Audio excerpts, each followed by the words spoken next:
Bismillahirrahmanirrahim. Alhamdulillahirabbil alamin. Wassalatu wassalamu ala asyrafil anbiya'i wa ala alihi wa sahbihi ajma'in, amma ba'd. Para jamaah kaum muslimin dan muslimat yang semoga dirahmati dan disayangi oleh Allah Subhanahu wa taala. Assalamualaikum warahmatullahi wabarakatuh.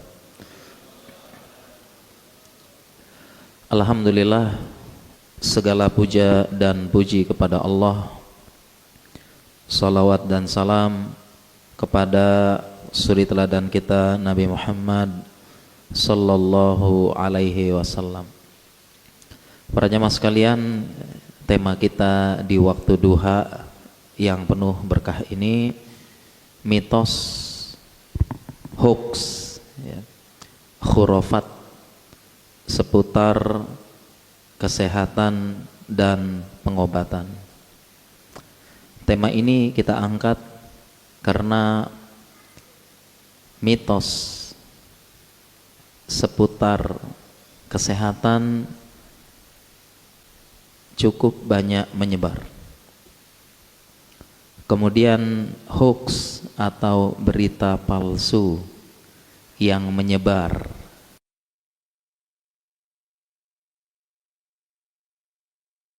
Dan pengobatan juga banyak.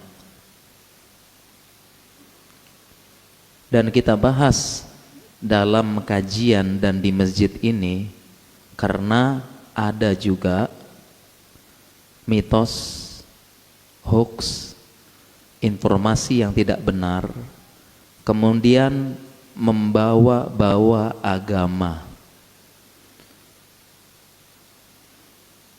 Bawa-bawa apa? Agama. Seolah-olah ajaran Islam, seolah-olah itu sunnah, padahal bukan.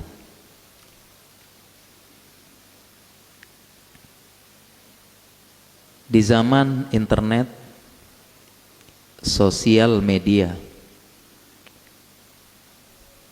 informasi mitos, hoax seputar kesehatan atau kesehatan Islam, ada bawa-bawa Islamnya, ini menyebar cepat di zaman sosmed, menyebar di grup keluarga, di grup pengajian, menyebar juga di berbagai sosial media, Instagram, Facebook, Twitter, X, dan sebagainya.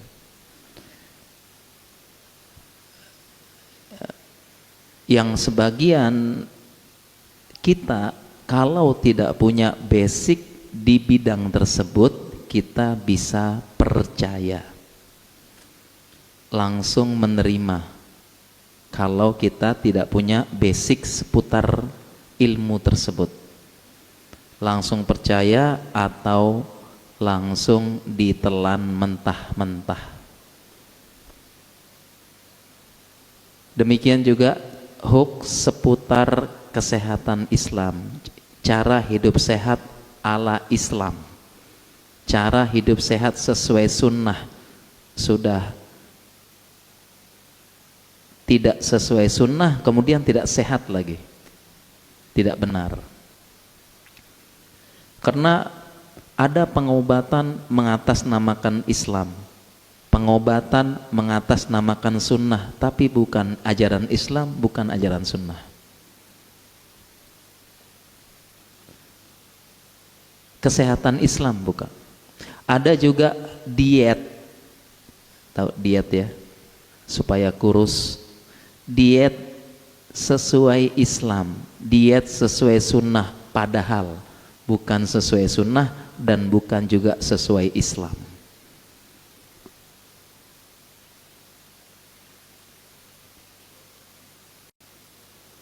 Saya pernah baca, pernah lihat video, ini diet ala Rasulullah.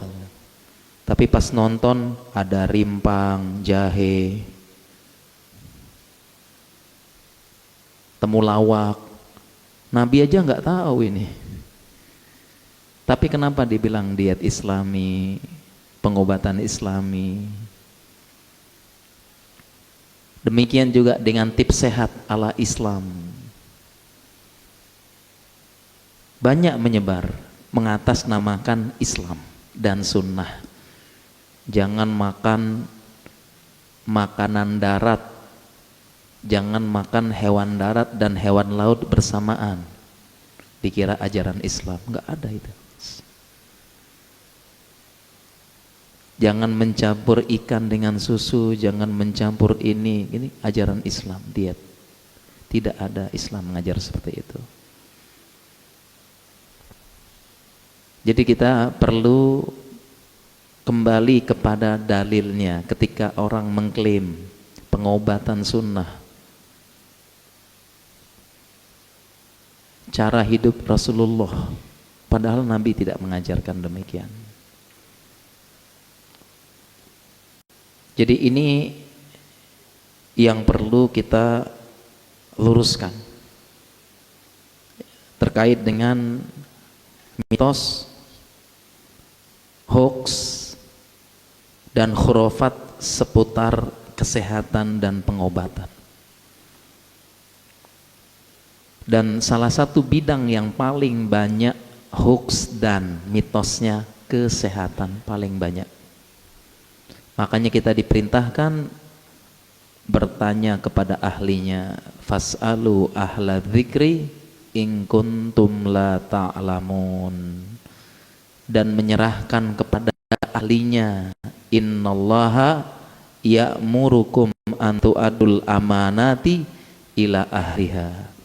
Allah memerintahkan untuk menyerahkan amanah tersebut kepada ahliha, kepada yang ahli.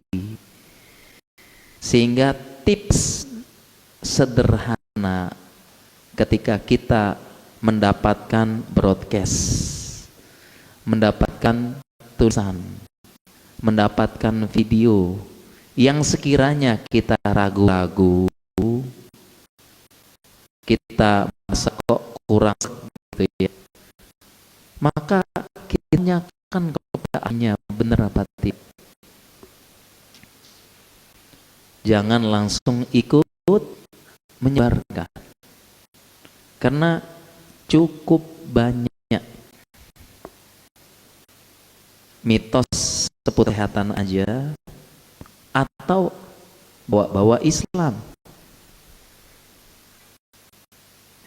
Yang kita tekankan, silahkan mengembangkan pengobatan, silahkan mengembangkan diet, silahkan mengembangkan metode kesehatan ini dan itu, asalkan kalau tidak ada dalilnya, tidak ada sunnahnya, jangan bawa-bawa nama pengobatan sunnah itu aja. Jangan bawa-bawa ala Rasulullah, jangan. Silahkan kembangkan. Lebih baik langsung dinisbatkan kepada foundernya. Pengobatan ala fulan, diet ala fulan, sehat ala fulan. Karena kalau sudah bawa nama Rasulullah berat, tidak boleh ya. Membawa-bawa nama sunnah, pengobatan sunnah tidak boleh, berat ini. Karena hadis Nabi, man kazaba alayya muta'ammidan falyatabawwa maq'adahu minan nar.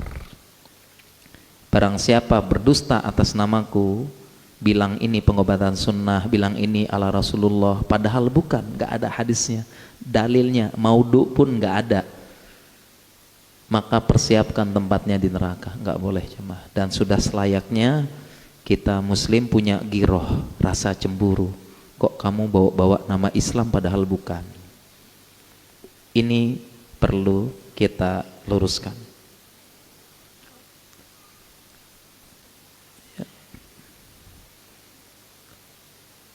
Kalau mitos banyak contohnya, banyak sekali mitos ya.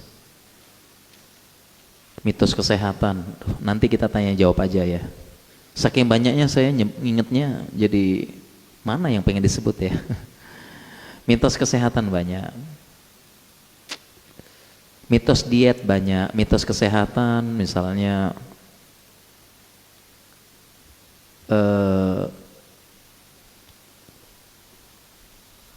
kalau gigi lepas dan tanggal,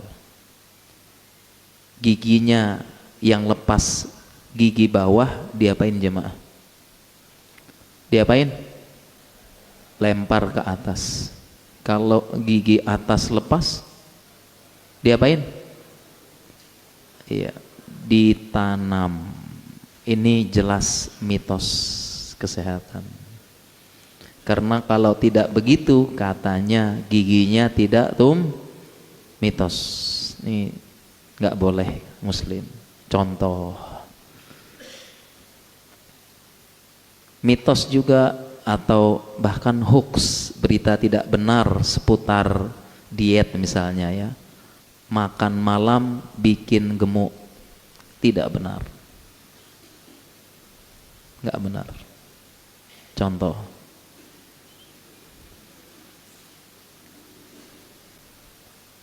gak bener makan malam bikin gemuk. Mitos, hoax. Yang bikin gemuk yaitu surplus kalori. Apa yang bikin gemuk? Surplus kalori. Kalori yang masuk lebih banyak daripada kalori yang keluar.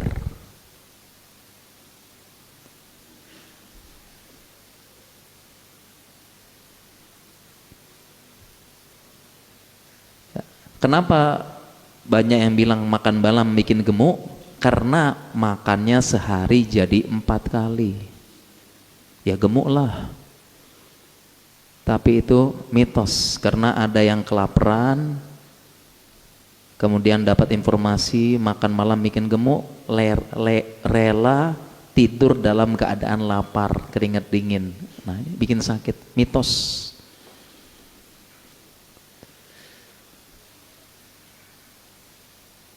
Surplus kalori. Yang bikin gemuk bukan sekedar makan, tetapi pola hidup. Makanya perlu kita luruskan ya. Sebagian orang itu masalah kurus gemuk hanya fokus kepada makanan.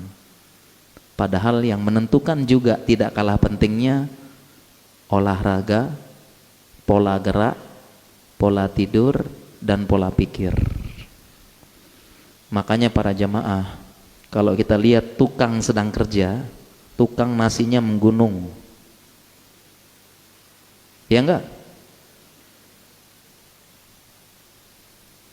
Sebelum kerja nasi segini, nguli habis itu, ntar jam istirahat, snack, kue, jajan, kopi, super kental plus gulanya 0,5 kilo. Siapa? Tukang. Makan siang porsi kuli lagi, nasi menggunung. Gemuk enggak tukang-tukang? Gemuk enggak? Enggak. Jadi jangan pernah menyalahkan nasi dan makanan. Salahkan diri sendiri. Dan ini termasuk juga mitos, hoax. Nasi bikin gemuk, nasi bikin diabetes. Ada istilahnya karbohidrat jahat. Kalau karbohidrat baik, ubi rebus, jagung rebus. Kalau karbohidrat jahat, nasi putih dan roti. Hoax, tidak benar. Apalagi yang menyampaikan pakai kopiah, pakai jenggot, dikira ajaran Islam, nggak benar.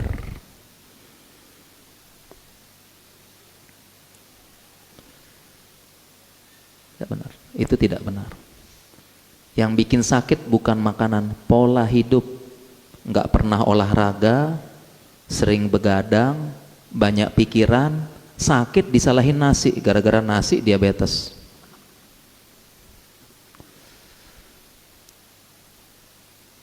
Hoax. Oleh karena itu saya pernah buat tulisan dan pernah buat video, judulnya Nasi Anugerah Allah yang Terzolimi.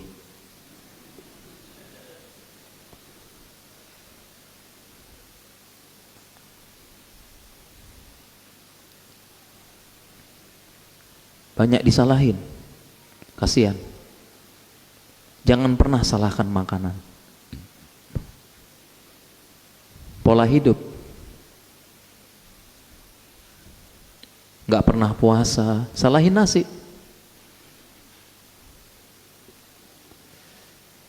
Ini hoax.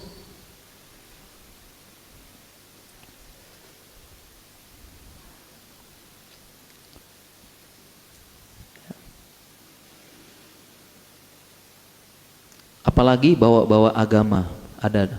Ada jamaah ikut kelas diet Islami katanya. Diet Islami, diet ala Rasulullah. Tapi yang diajarkan bukan Rasulullah. Rasulullah nggak pernah, nasi aja nggak tahu Nabi Sallallahu Alaihi Wasallam, nggak pernah. Artinya beliau bukan makanan pokok beliau. Jadi kita mitos hoax, kembalikan kepada ahlinya. Kita punya ahli gizi, mereka sekolah 4 tahun, 5 tahun. Dokter pun bisa untuk menjadi spesialis gizi tambah sekolah lagi 4 tahun. 4 tahun ngapain? Ya belajar. Kembalikan kepada ahlinya.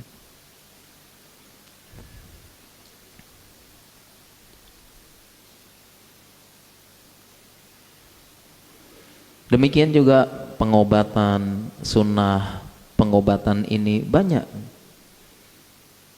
Kalau kita fair, artinya adil, silahkan kembangkan, tapi pakai istilah pengobatan ala fulan, gitu aja.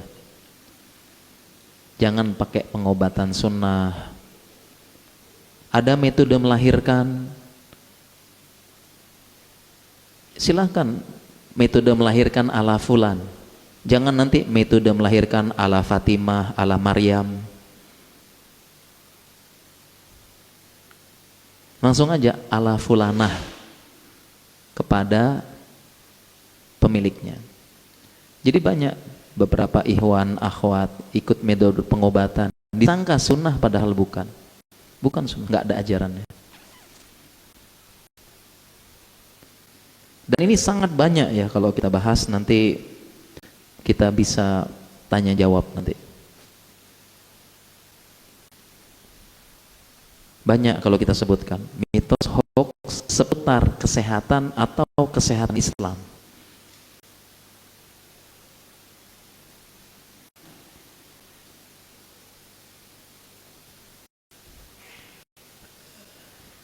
Ya. Tadi saya ngobrol dengan jamaah. Di zaman Covid berat badan saya 94 kilo. Saya tunjukkan fotonya ke sebagian jamaah tadi barusan, banyak yang nggak percaya. 94 berat saya. Zaman Covid tidak keluar, capek, lelah, nggak aktivitas, berat badan. Kemudian bagaimana cara menurunkan? Tidak pakai diet macam-macam, nggak pakai, biasanya terutama ibu nggak makan nasi, macam-macam diet keto, diet nggak makan nasi, nggak makan lontong, nggak makan roti, nggak makan tepung-tepungan, diet ini macam-macam aneh-aneh, diet nggak boleh makan ini, nggak boleh makan itu, bahaya katanya. Kalau saya berdasarkan ilmu yang saya pelajari, diet tidak ada pantangan, nggak ada pakai diet. Yang benar, atur pola hidup, pola makan, defisit kalori, puasa rutin, olahraga rutin, tidur cukup berkualitas 6-8 jam, jaga pikiran dari stres dan depresi. Turun. Kembali ideal.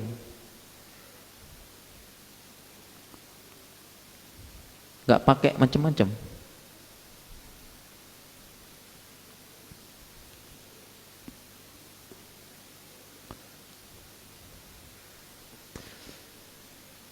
Demikian juga judul kita, mitos, hoax.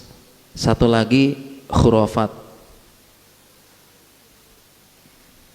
Ini lebih berat lagi ya. Dimana secara definisi khurafat al-hadisul mustamlah minal kazib wa qalu hadis khurafat. Khurafat secara bahasa berita yang dibumbuhi, berita yang ditambah dengan kedustaan dan menyebar. Itu namanya khurafat. Namanya khurafat. Itu definisi bahasa, dan kalau di tempat kita, di kaum muslimin, khurafat ini dikait-kaitkan dengan agama. Khurafat.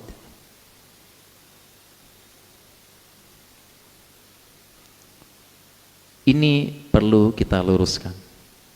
Bawa-bawa agama, padahal nggak benar. Tidak benar.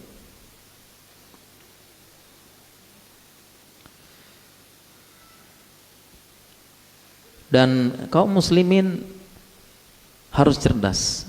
Kita ilmiah.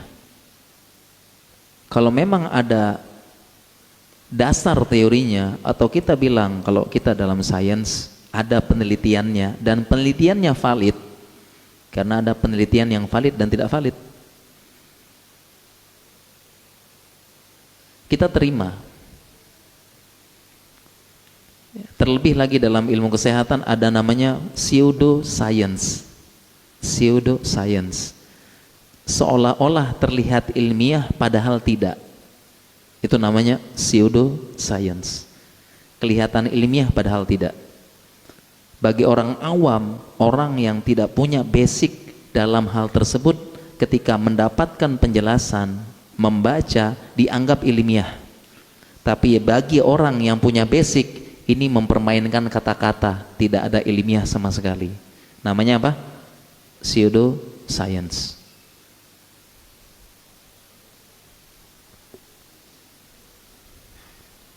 Contoh pseudoscience.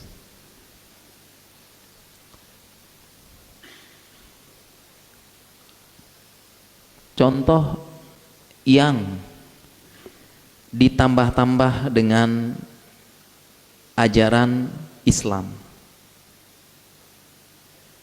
Nah, jadi udah pseudoscience bawa-bawa Islam lagi, nggak benar. Contoh misalnya, saya pernah nonton video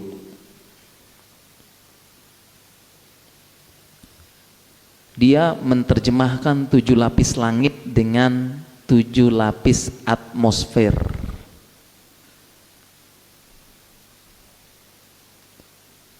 Dan pas sekali atmosfer kita punya 7 lapis, ada troposfer, stratosfer dan sebagainya. Bagi orang yang tidak paham, langsung responnya, Masya Allah, luar biasa, bisa menambah keimanan. Tapi bagi kita ini tentu tidak tepat. Udah salah, bawa-bawa nama Islam lagi. Contoh lagi, pseudoscience bawa-bawa nama Islam. Nabi sallallahu alaihi wasallam naha an-nabi Rasulullah sallallahu alaihi wasallam ayang fakha fil ma. Kama qala Rasulullah sallallahu, Nabi sallallahu alaihi wasallam melarang meniup minuman. Jamaah tahu ya hadisnya ya? Ayung fahafi. Nabi SAW melarang kita meniup minuman. Ya.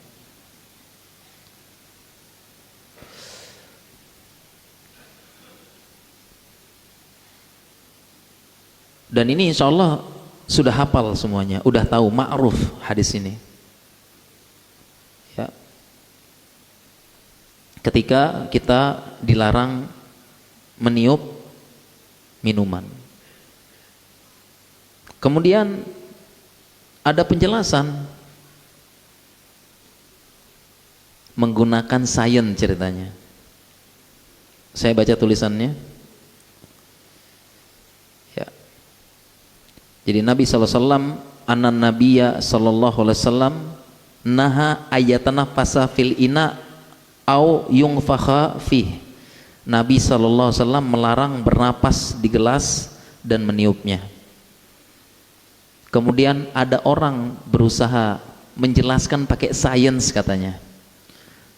Tahu tidak kenapa hikmah Nabi melarang meniup minuman yang panas? Dia jelaskan bahwasanya, ini ceritanya jelasin pakai sains ya. Air minum itu rumus kimianya apa jemaah? H2O. Napas kita mengeluarkan apa? CO2. CO2 H2O. Kalau dia bereaksi akan menjadi H2CO2 yang namanya hidrogen peroksida.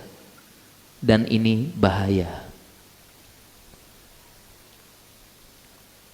Itu hikmah ternyata Nabi melarang meniup minuman. Orang yang tidak punya basic ilmu kimia, orang awam, apalagi disebar di grup keluarga, situ ada kakek nenek, langsung subhanallah, masya Allah, menambah keimanan.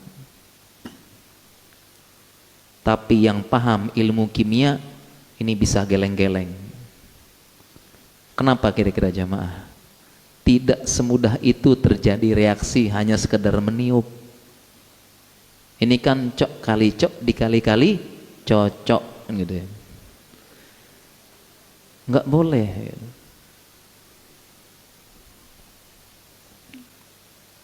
Pseudoscience. Hati-hati yang seperti ini, kembalikan kepada ahlinya.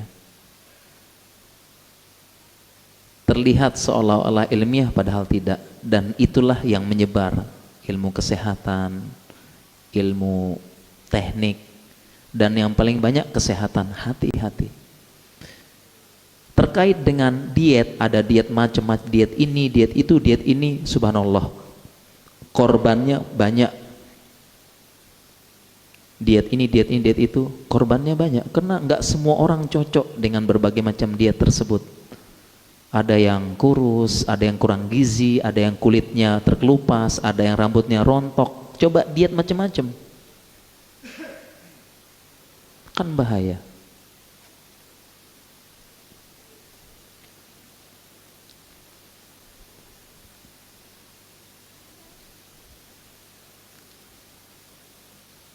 Jadi kenapa Nabi SAW melarang meniup? Maka kita cari penjelasannya dari syarah ulama. Sehingga kalau Quran kita buka buku tafsir, kalau hadis kita buka buku syarah hadis. Gitu. Ya. Sehingga Imam Muslim menjelaskan hadis larangan meniup dalam gelas dan bernapas. Imam Muslim menjelaskan dalam syarah Sahih Muslim, wan nahyu an tanaffus fil ina huwa min tariqil adab wa makhafatan min takzirihi wa natnihi. Hikmah dari larangan meniup bernapas adalah karena termasuk adab. kemudian dikhawatirkan mengotorkan. Wasukutu syai'in minal fam, dan jatuh sesuatu dari mulut, nanti orang yang lihat kurang ini kan. Misalnya kita niup, kalau yang keluar, kita ada orang niup di sebelahnya ada orang, kalau yang keluar udara saja nggak apa-apa, tapi kalau yang keluar liur-liurnya kan nggak sesuai adab. Ini penjelasan Imam Muslim.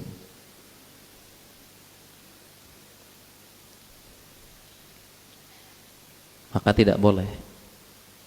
Kita kembalikan ke penjelasan ulama.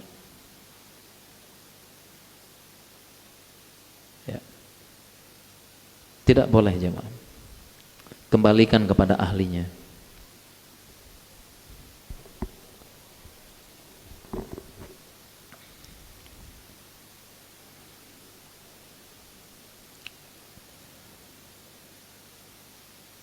Demikian juga dengan khurafat. Jadi kaum muslimin ilmiah, atau kita sebut dengan kritis dalam mengkritisi, boleh ya, ilmiah bahasanya. Jangan ditelan mentah-mentah, karena agama kita agama dalil. Agama kita nih agama dalil. Jadi kalau ada orang nanya apa dalilnya, wajar, normal. Agama kita agama dalil, bukan pakai perasaan, bukan pakai warisan, bukan pakai katanya. Kalau ada orang dalilnya apa, itu wajar dan normal, dan begitulah cara beragama yang benar.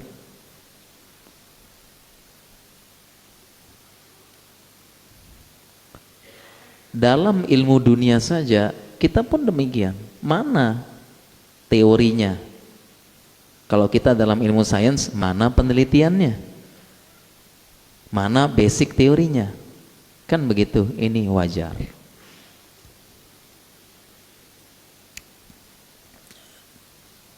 Dan salah satu PR kita, PR bersama kaum muslimin sekarang, sikap ilmiah ini yang kurang di tempat kita. Ketika ada yang bertanya dalilnya, dianggap membantah. Tidak boleh. Dalilnya kaedah istimbat, kaedah istidlal, kaedah menyimpulkan, dan kaedah berdalil. Ya seperti itu.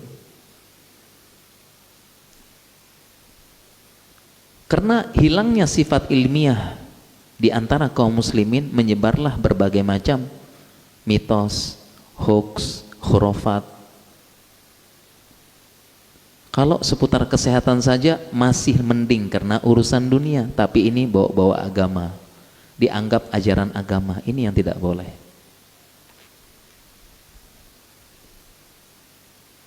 Tidak boleh. Khurafat bawa-bawa agama banyak jemaah. Bawa-bawa agama tidak benar. Dan salah satu kemunduran umat Islam karena ini, ilmiahnya hilang dan melestarikan khurafat. Dan ini yang terjadi di benua Eropa di zaman kegelapan mereka. Mereka menyebutkan namanya Dark Age. Itu bisa baca sejarah kelam gelapnya Eropa, disebut, mereka sendiri menyebut Dark Age. Jadi ada tahun revolusi uap, revolusi mesin, ada namanya Dark Age orang Eropa. Di mana di saat itu orang Eropa mereka masih percaya dengan khurafat yang dibumbu-bumbui dengan agama.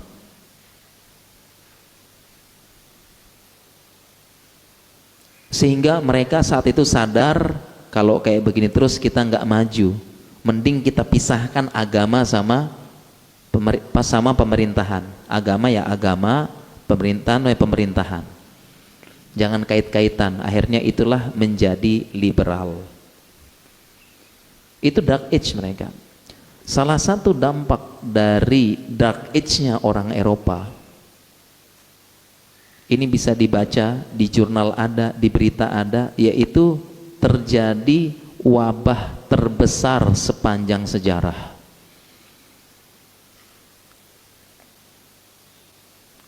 Kalau COVID kemarin,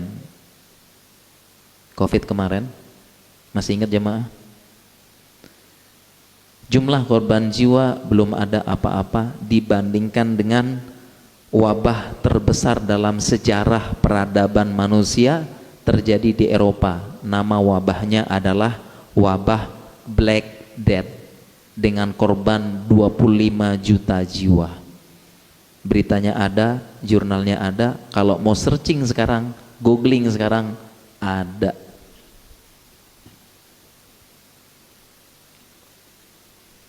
Wabah terbesar dalam sejarah peradaban manusia namanya Black Death.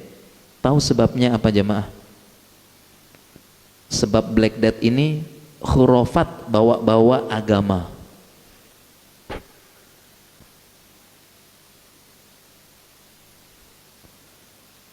Saat itu, ini saya baca, ini berita ada, jurnal kesehatan ada.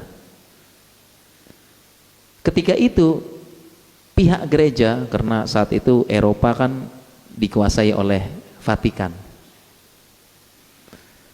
pihak gereja mengeluarkan maklumat untuk membunuh semua kucing yang dijumpai, karena kucing adalah wasilahnya sihir saat itu. Kemudian orang Eropa ramai-ramai membantai kucing karena bawa sihir. Apalagi instruksinya dari gereja katanya. Dan saat itu kalau kita baca sejarah, Vatikan punya menguasai Eropa secara de jure. Silakan baca sejarah. Pembantaian apa jemaah? Kucing besar-besaran karena dianggap membawa sihir, dan dilakukan oleh masyarakat Eropa. Kira-kira kalau kucing dibantai apa yang terjadi? Apa yang terjadi? Ya, iya, jumlah populasi tikus meningkat, dan tikus ini namanya makanannya macam-macam. Ya, kalau secara ilmu kedokteran dia macam-macam, dia makan apa? Sarangnya bakteri, virus, dan terjadilah mutasi genetik dari virus dan sebagainya, muncul wabah baru namanya Black Death. 25 juta wafat. Sebabnya apa? Khurafat, bawa-bawa agama.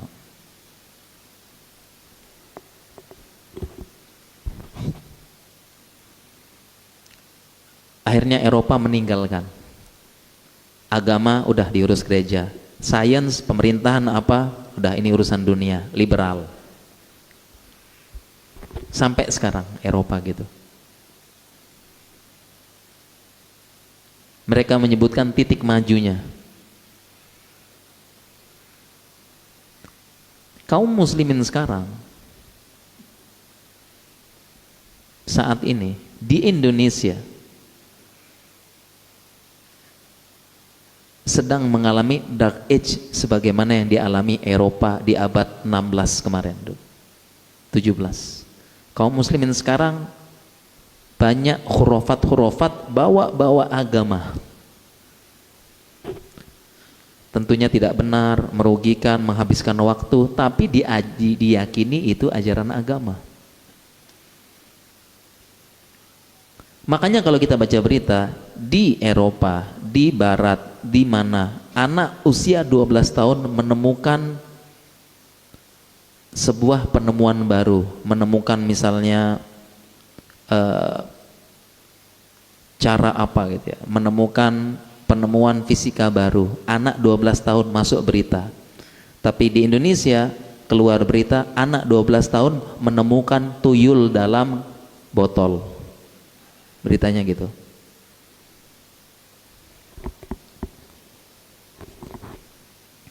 Di Indonesia muncul berita ada sebuah gua yang katanya gua ini jalan pintas menuju Mekah. Jamaah baca nggak beritanya? Ada gua jalan pintas menuju Mekah.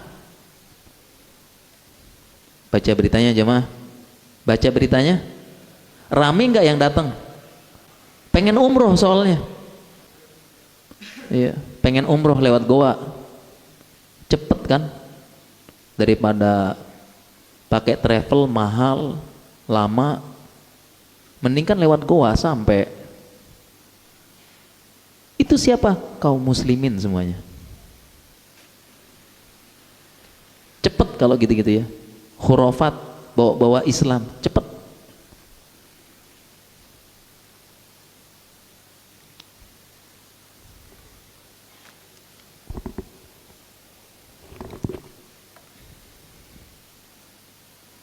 Ya. Nah ini PR kita bersama.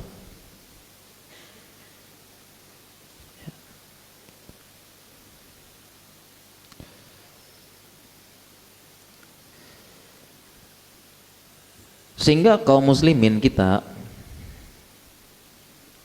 perlu edukasi ke masyarakat. Kalau begini terus kaum muslimin, maka kita masih dalam dark age, era kegelapan. Tidak terbangun sikap ilmiah. Ini kaum muslimin. Itu baru sebagian contoh. Belum contoh yang lain. Ya. Ada anak pegang batu, dicelupin ke air, jadi berkah. Ngantri yang pengen. Baca beritanya nggak jemaah? Udah lama banget ya, tapi ngantri. Kaum muslimin ngantri. Sembuh nggak? Nggak sembuh.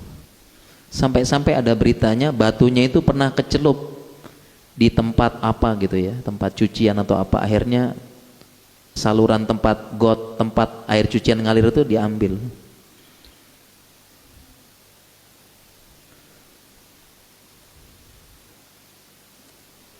Khurafat. Kalau bawa-bawa agama makin cepat. Belum lagi dalam ilmu pengobatan, banyak. Kita perlu luruskan.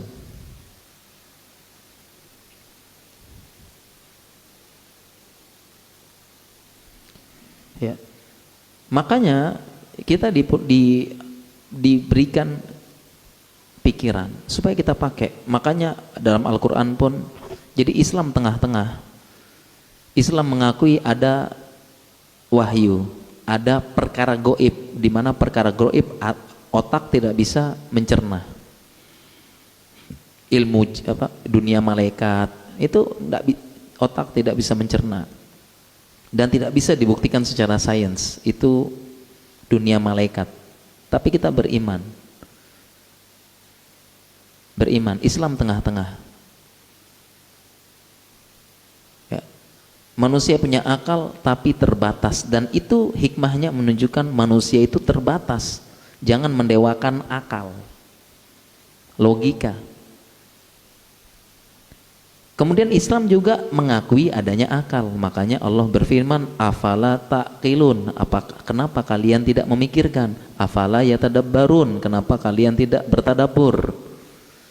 Ya, fattaqullah ya ulil albab, bertakwalah wahai yang punya albab. Albab ini jamak dari lub. Lub itu artinya inti, dan inti itu maksudnya otak. Itu maksudnya ulul albab. Masjid ulul albab.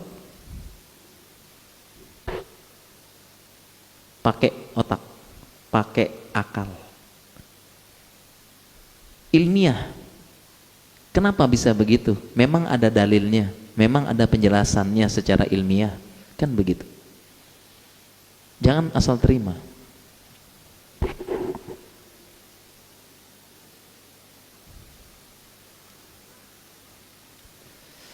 Dan zaman sekarang, tadi kita sebutkan zamannya sosmed, internet, zamannya viral.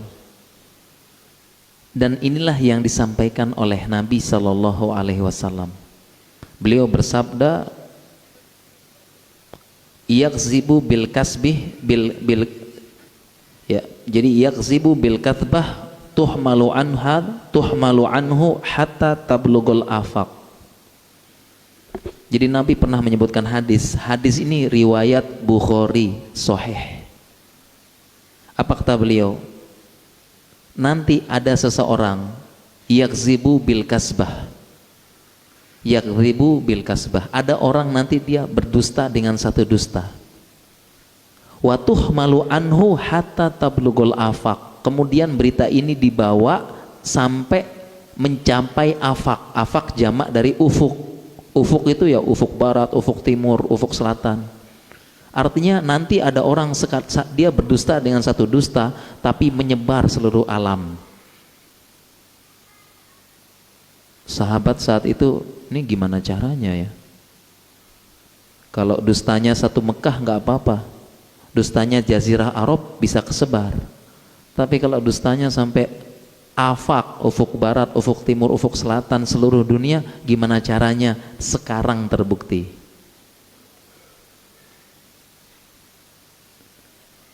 Dusta satu dunia percaya.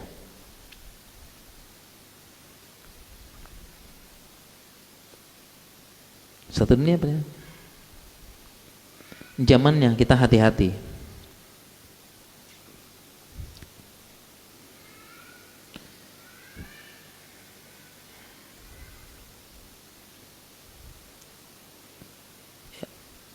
Sekarang kita sebutkan contoh-contoh. Khurafat misalnya.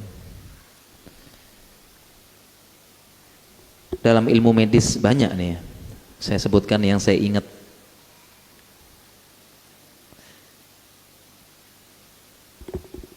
Ada namanya contoh nih yang yaitu anak indigo bisa menebak masa depan. Anak indigo bisa punya indera keenam. Ini hoax, nggak benar. Nggak benar. Kenapa jelas dalam Islam la ya'lamul ghaiba illallah. Tidak ada yang tahu ilmu gaib kecuali Allah. Seandainya dia tahu maka Allah yang kasih tahu. Makanya Allah istisna, Allah kecualikan illa limanir tado.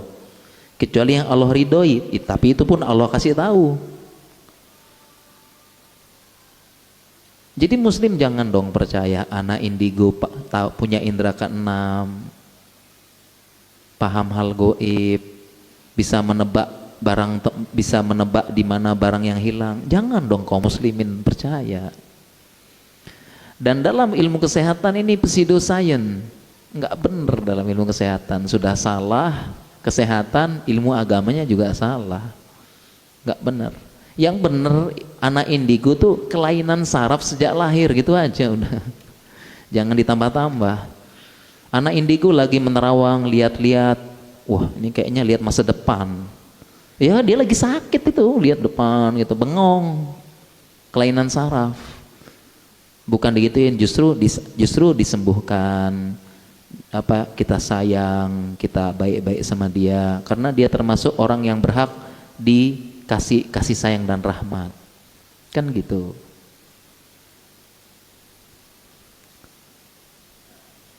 Ya. Tidak benar. Demikian juga contoh misalnya yang menyebar di masyarakat, mati suri. Apa jemaah? Apa itu mati suri? Apa itu mati suri? Iya. Sudah mati hidup lagi. Masyarakat kita percaya enggak? Percaya enggak? Ya, kita muslim jangan percaya. Kita muslim jangan percaya. Kenapa? Kalau sudah mati, beneran mati loh, nggak bisa hidup lagi. Kecuali yang Allah kasih mukjizat, Nabi Isa menghidupkan Sam bin Nuh dan yang lain-lain. Tapi kalau manusia biasa udah mati nggak bisa lagi dong. Nggak ada mati suri.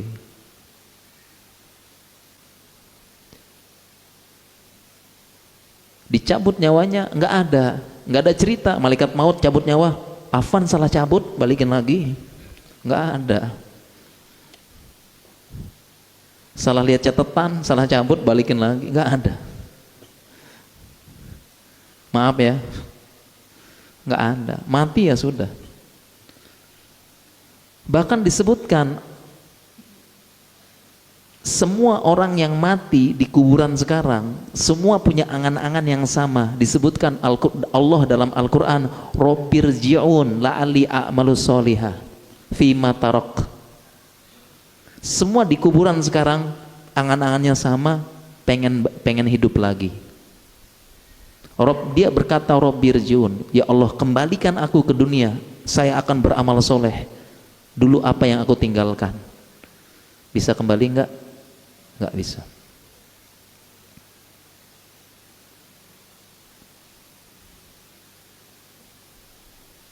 Nggak bisa balik lagi. Jadi jangan percaya dong mati suri kita ya.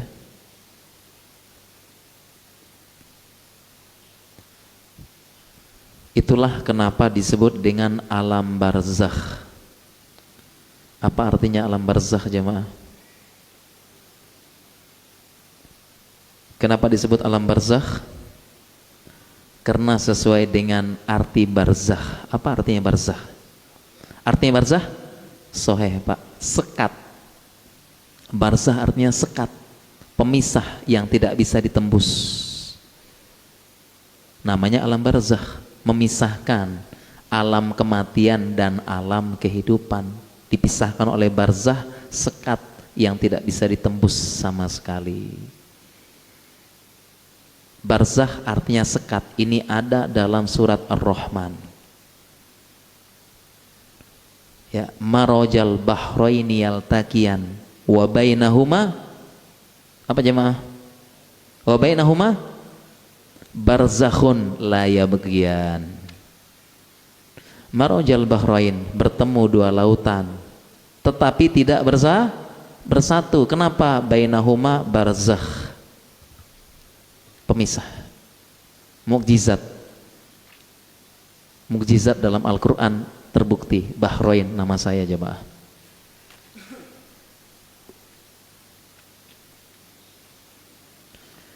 Jadi nggak ada, kita nggak percaya dong mati suri.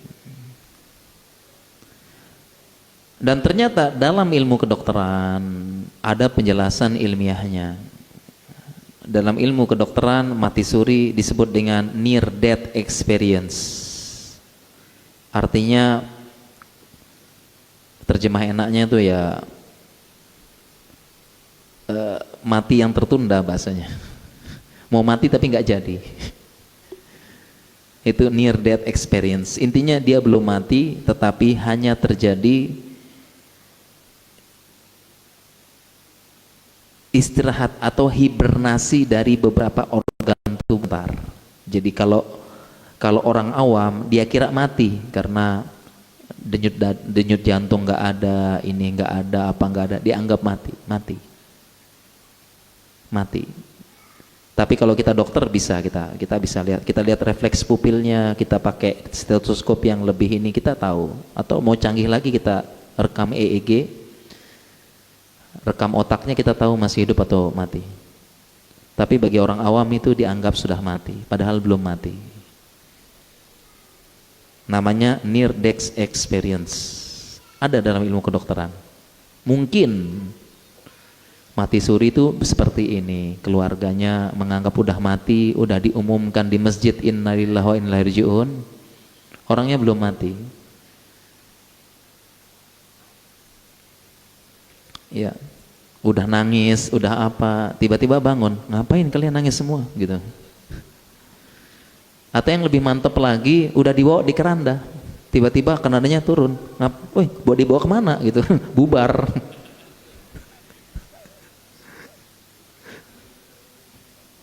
Namanya apa? Near death experience. Ada penjelasan dalam ilmu kesehatan. Jadi kita nggak usah percaya mati suri, nggak ada dalam Islam. Menariknya, mati suri ini dimanfaatkan oleh sebagian orang untuk menghindari sesuatu. Ada kisah orang tiba-tiba keluarganya mengumumkan dia sudah meninggal, sudah mati, meninggal. Keluarganya mengumumkan meninggal. Tiba-tiba udah dikubur, udah ini, udah apa. Tiba-tiba dalam berapa bulan orangnya hidup lagi, pada kaget kan. Akhirnya keluarganya mengatakan dia mati suri. Diusut, ternyata keluarganya kong kali kong sepakat, ya, kong kali kong sepakat mengatakan dia sudah mati untuk menghindari tagihan hutang. Mati suri. Ya, jadi kalau mau dituntut, ya kita kan nggak tahu Pak, ini mati suri. Ada-ada aja ya.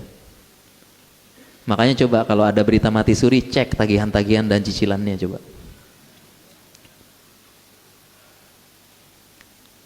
Karena kita berada di zaman jangan mudah terpesona dan terperdaya dengan rumah yang mewah, mobil yang bagus sebelum Anda mengecek cicilan dan tagihannya. Zaman sekarang pinjol merajalela. Banyak yang bisa gaya dengan hutang, siapapun bisa. Baik para jamaah, mungkin demikian yang bisa kita sampaikan. Materinya kita cukupkan dulu ya. Saya dapat amanah sampai jam 11. Karena jam 11 saya harus berangkat. Infonya sih ke Tangerang ya, jauh juga nih. Ada kajian lagi. Baik, mungkin di sisa waktu 10 menit ini kita gunakan untuk tanya jawab. Ya, mudah-mudahan saya bisa menjawab ya. Tanya jawabnya gimana? Pakai ini ya. Pertanyaan ini ya. Oke.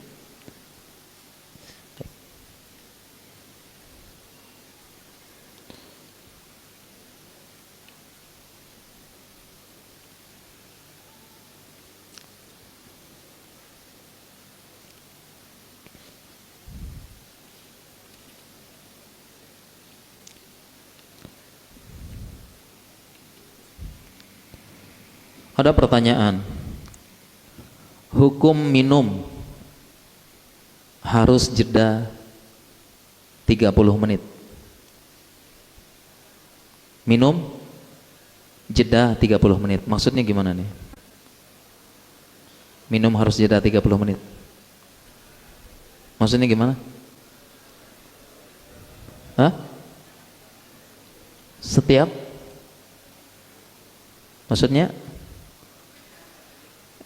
Habis 30 menit itu gimana tuh? Hah? Maksudnya gimana nih? Hukum minum harus jeda 30 menit. Oh, habis makan. Habis makan minumnya 30 menit lagi. Hah? Gitu. Nah, sekarang kita praktekkan jemaah nih. Kita praktekkan. Ada tidak hadis yang berbicara seperti ini? Ada? Nah. Ada nggak dalilnya Al-Quran Sunnah ngomong seperti ini? Ada? Ada? Kok agak-agak ini ada antara ada dan tiada? Ada nggak hadisnya dalilnya? Nggak ada ya? Ya jelaslah Nabi aja nggak tahu 30 menit. Itu 3 menit, 30 menit itu Nabi nggak tahu, belum ada kata-kata 3 menit dalam zaman Nabi, nggak ada. Sekarang saya tanya, berarti habis makan tunggu 30 menit sunnah apa enggak? Sunnah apa enggak? Enggak, udah pinter jamaah ya. Udah bukan sunnah berarti kan? Udah aman berarti ya. Kalau sudah sunnah ya udah, bukan. Tapi ada yang meyakini sunnah apa enggak? Ada yang meyakini ini sunnah apa enggak? Hah? Ada yang meyakini ini sunnah? Hah? Ada? Sunnah ini? Ya, jawabannya jelas bukan sunnah. Hadis dalil nggak ada. Kok bisa 30 menit? Kenapa nggak 40 menit? Kenapa nggak 1 jam? Yang penting bukan sunnah. Sekarang kita bahas kesehatan.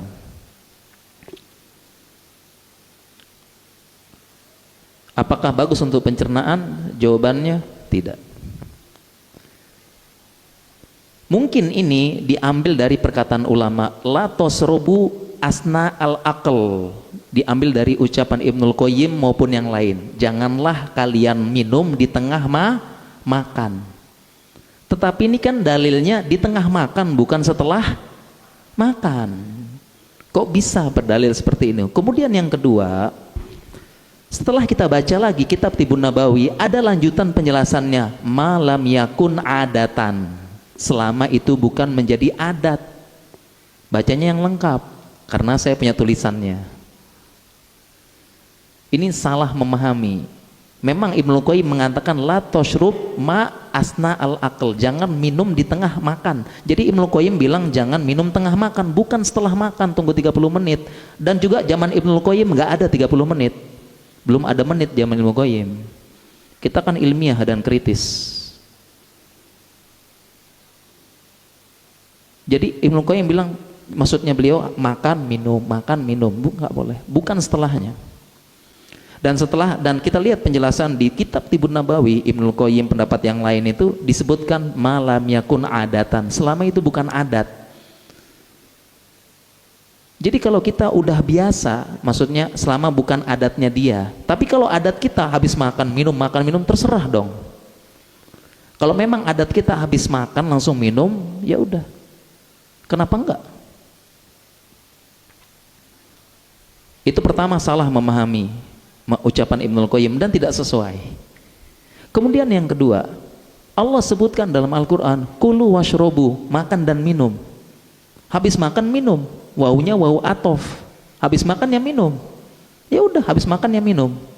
Kemudian dalil yang ketiga, dalil fitrah. Anak-anak habis makan minta. Anak-anak habis makan minta. Itu dalil fitrah. Habis makan ya minum.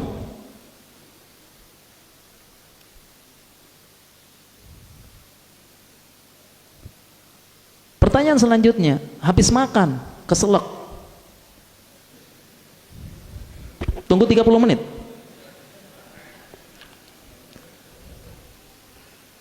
Habis makan, kepedesan. Tunggu 30 menit. Habis makan padang tunggu 30 menit enggak?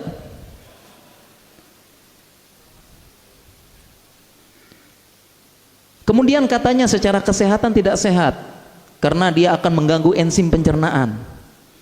Habis makan langsung minum mengganggu enzim pencernaan. Katanya begitu apa enggak? Iya. Gimana kalau kita makan bakso? Baksonya dulu, kuahnya 30 menit.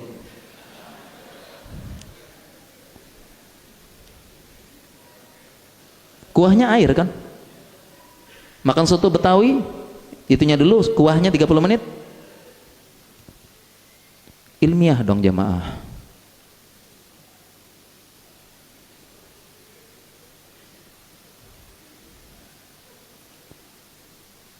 Tapi karena ini bukan apa ya, yang kalau bawa-bawa ini sunnah, ini bahaya.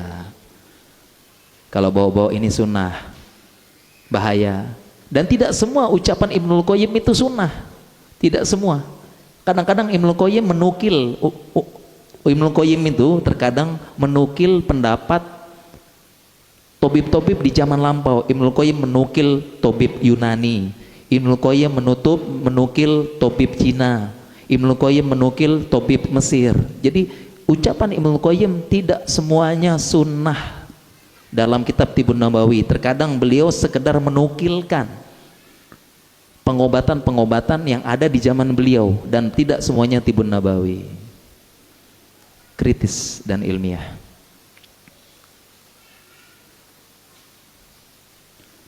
Jadi kalau mengatakan sunnah tentu kita langsung nggak boleh dong, jangan bawa-bawa Nabi. Itu pengobatan masa lampau, pengobatan di zaman Ibnul Qayyim yang adat-adatnya orang-orang beda-beda.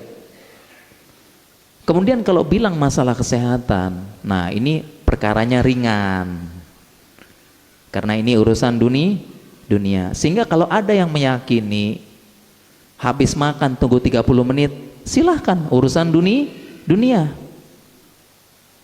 Silahkan. Cuma ketika menyampaikan informasi habis makan langsung minum bahaya, tentu kita, kalau saya dalam ilmu medis saya bantah, nggak bener, nggak soheh. Karena selama ini dari hidup sampai sekarang habis makan saya minum sehat-sehat aja, nggak ada bahayanya. Justru paling nikmat tuh habis makan minum glek, seger. Nikmat dari Allah yang didengar. Fabi ayyi ala rabbikum tukadziban gitu. Karena ini urusan dunia, terserah jawabannya. Kalau jamaah mau ikut silahkan, tunggu 30 menit. Kalau ini silahkan. Ini perkaranya ringan, asalkan tidak bawa-bawa agama, itu aja. Ya, silahkan jemaah. Cuma konsisten. Kalau makan bakso ya baksonya dulu, airnya nanti 30 menit. Kan konsisten dong, kan bahaya katanya. Kuahnya masuk, airnya masuk. Ya, saya pernah baca katanya enzim ini rusak. Saya tuh berpikir, enzim mana? Jurnalnya mana? Kita kan ilmiah dong. Ya. Oke. Ya, karena kalau yang mengatakan urusan dunia ringan, terserah jamaah mau ikut yang mana, terserah. Urusan dunia ibaratnya mau makan bakso, makan sambal, ibaratnya lagi makan nih, ada yang makan sambal doang, ada yang makan bakso doang, ada yang makan sambalnya doang, terserah. Cuma saya tekankan ilmiah, kaum muslimin ilmiah dan kritis. Satu lagi, jangan bawa-bawa agama kalau bukan ajaran agama. Dan tidak semua Arab klasik sunnah, enggak semua. Hati-hati, silahkan kembangkan tapi jangan bawa-bawa sunnah.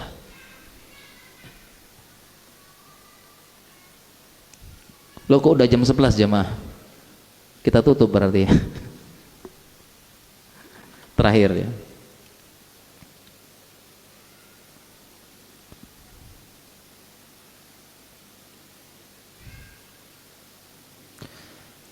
Ini aja deh, ini banyak, kok ini banyak juga ternyata ya.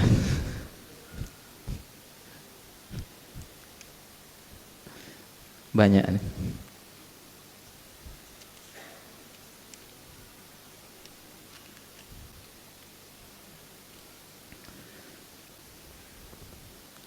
Mana nih ya kita jawab ya. Banyak banget nih. Iya. Ini aja deh, saya pernah mendengar kalau mandi harus dimulai dari bawah dulu, tidak boleh dari kepala. Apa benar? Jadi mandi itu kaki dulu, paha dulu, perut dulu, baru kepala. Bener apa enggak? Gimana jemaah kira-kira? Bener apa enggak? Hah? Bener apa enggak? Iya, jawabannya ini ya dirinci jemaah ya. Kalau udaranya dingin banget, nggak ada air anget ya, terus kita baru bangun tidur, karena kalau kita tidur tuh suhunya suhu sirkadian tubuh 35 derajat, tubuh kita habis anget habis tidur tuh. Kemudian tiba-tiba mandi, misalnya lagi berada di Bogor, puncak Bogor, airnya dingin-dingin, maka jangan langsung diguyurkan ke kepala, maka nanti otak kaget, tubuh kaget. Kalau langsung guyurin kepala, nanti sebagian orang kalau diguyur ke kepala, tubuhnya kaget, aliran darahnya menjadi tidak lancar. Ya, ini kan aliran darah kan naik ke atas ya, mendingin, kaget, aliran darah ke kepala berkurang, begitu guyur pingsan langsung tes. Nah gitu, ini penjelasannya. Makanya dimulai dari bawah dulu supaya nggak kaget. Siram kaki, siram paha, siram badan, tubuh menyesuaikan baru guyur. Ini kalau kita baru bangun tidur dan airnya dingin banget, nggak ada ini kan, apalagi habis begadang. Tapi kalau di kota Jakarta panas kayak gini, udah langsung guyur aja dah biar adem, seger, nggak usah pakai pelan-pelan, kelamaan. Apalagi panas, pengap dan sebagainya, ada kolam langsung nyebur aja, udah nggak usah pelan-pelan di pinggir kolam pelan-pelan gitu ya. Kelamaan langsung nyebur, seger. Kayak gitu ya.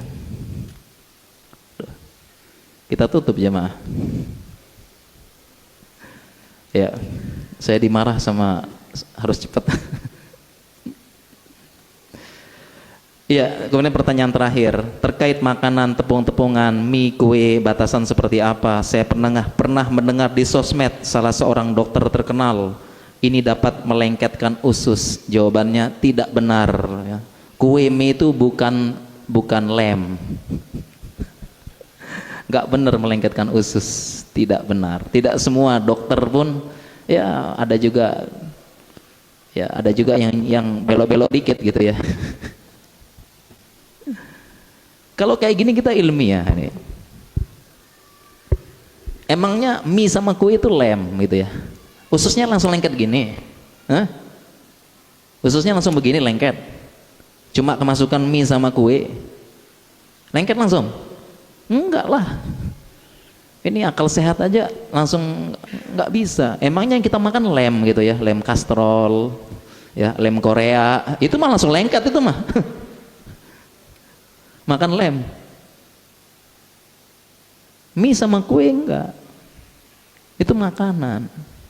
Dan lagi pula tubuh kita nih ada enzim, ada lipase, ada amilase, kemudian ada namanya gastric acid, ada namanya asam lambung yang mencerna. Enggak semudah itu lengket. Ini kan bahasanya gimmick, gimana supaya viral aja. Tapi nggak benar cara penjelasannya. Nanti saya buat video lagi jamaah, mie dan kue anugerah Allah yang terzolimi, kan? Ya, ya. Jadi mie dan jadi nggak benar jamaah ya. Tidak benar mie, kue, roti bikin usus lengket, nakut-nakutin, nggak benar.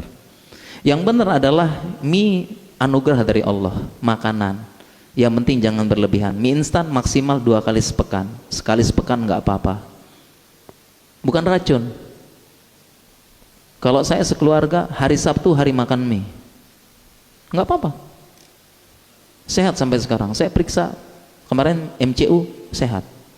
Mie instan bukan racun, tapi menyebar di sosmed macam-macam. Gimmick namanya. Menjatuhkan, menjelekkan yang ini untuk menghidupkan produknya.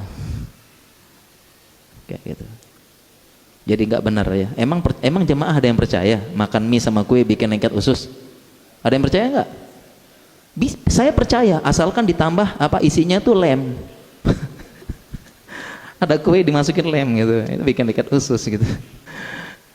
Dan itu pun walaupun dimasukkan lem nggak lengket juga, karena kita punya gastric acid, punya asam lambung yang itu keras, apa-apa langsung luntur, nggak semudah itu. Itu salah satu mekanisme pertahanan tubuh. Baik para jamaah sekalian, saya mohon maaf sekali lagi ya yang bertanya ya. Mohon maaf, ini dapat peringatan tidak bisa lama-lama karena kajian di Tangerang habis zuhur ya, supaya enggak kena marah sama sebelah sana. Kita cuma sampai desian ya, saya mohon maaf sebelumnya. Intinya para jamaah sekalian, kita kaum muslimin agama dibangun di atas dalil.